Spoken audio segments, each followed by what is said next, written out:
The year is 1991 and young Couchcoop has a full head of hair, and I'm in the arcades and I'm looking around for something good to play. And these credits roll up, this music draws me in.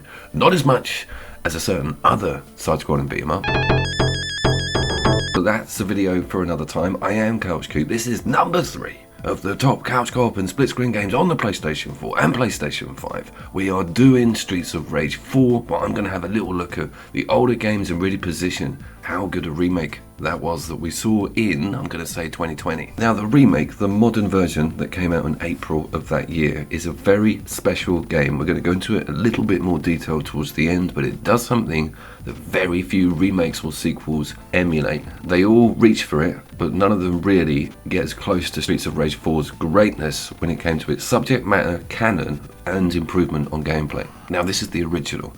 I do love these outfits. There is a very fine line between looking tough in leather and just out and out gimpery. I'm showing you this clip because Streets of Rage 4 does this boss fight. It does it brilliantly. It doesn't overstate that it's included it. It's just a really cool nod. Flames are done incredibly well. Even his girth is replicated perfectly in the recent remake. Why was it so popular? It had a cool mechanic with sort of pick up and drop weaponry. Hold on, I've got to commentate this clip. Look at this police car rocks up.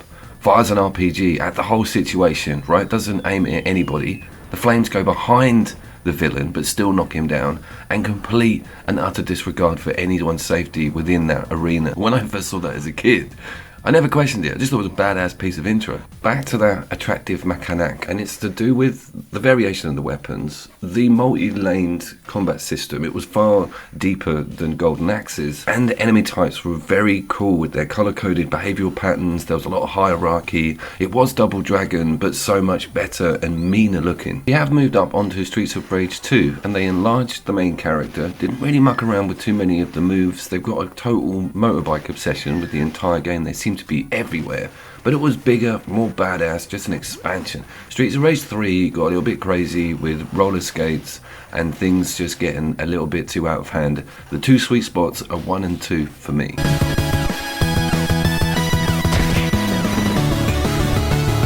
Whilst we are on the subject of sweet spots, I've got a video that's got all of the coolest PlayStation 4 and PlayStation 5 beat 'em ups on it, including River City Girls, which has got a sequel on the way, and this is one of the strongest on the system. Alright, that's enough with your damn fluffy intros, let's get it out!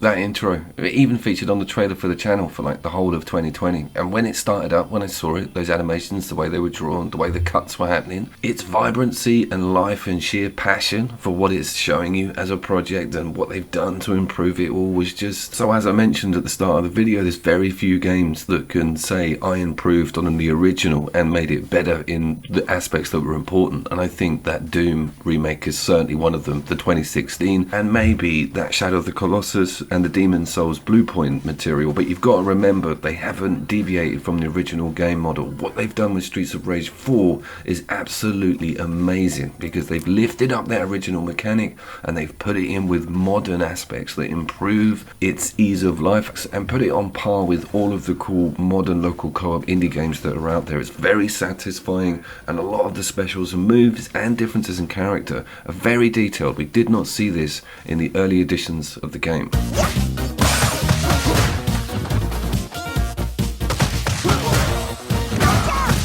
I have never heard one bad thing said about this, either from fans of the series, retro gamers, or people who are heavily into beat 'em ups. None of them have a bad thing to say. I remember the artist formerly known as Jimquisition having to say nice things about this remake through like gritted teeth. I'll never forget that review. I was like, wow, they won. This is the remake we wanted, and it's couch co-op, and here's the ticket to sale. It's 3-player, and it works so well.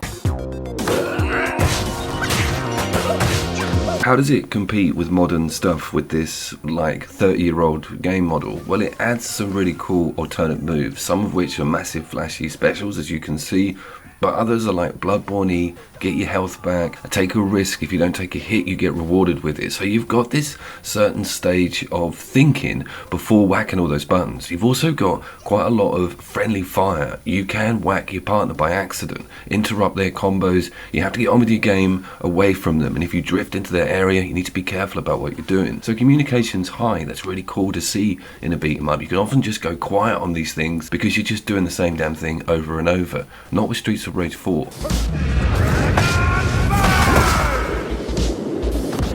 The special is really scarce and can't be spammed, and you may only get one each per level, so it's very important to communicate when that's going to be rolled out. Also, food is not shared, so you have to shout for someone not to go and grab that damn turkey. Also, on a button basher front, someone can appear to be very good at this game by just singularly hitting one button the whole time, and if you've got somebody who's not too good a gamer and they want some satisfaction from some flashy moves and some cool communication, you can put this on and just keep nodding at them that they're doing really well, and they get that reassuring encouragement from what's happening on screen with the odd move landing here and there.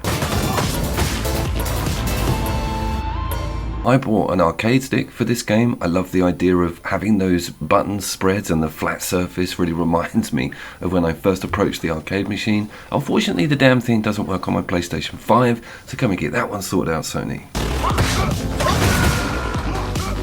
I wanted to talk about the game's incredible replay incentives. You have a level and a boss run feature if you complete the campaign, and you have a cool new character to unlock. And the coolest thing, which I'm not going to show you, is that there's retro hidden levels. If you find these arcade machines, you have access to some very cool content. Talking of cool content, please stop, that I am going to show you, and that's the rest of the series on the channel. I've put it on a playlist, probably move that up a little bit, but go and have a look. If you've just found all this and you've come in at number 3, A, you're very lucky, you haven't had to listen to me talk about 22 other video games, but B, you probably want to catch up on all of that cool backlogged material. Talking of backlogged material, that's enough now. We've got number 2 coming up really shortly. I got captures for both games in one session, and I am deep into Battlefield 2042. Help me. Almost forgot to do my outro there. I am Couchcube. I will see you down there.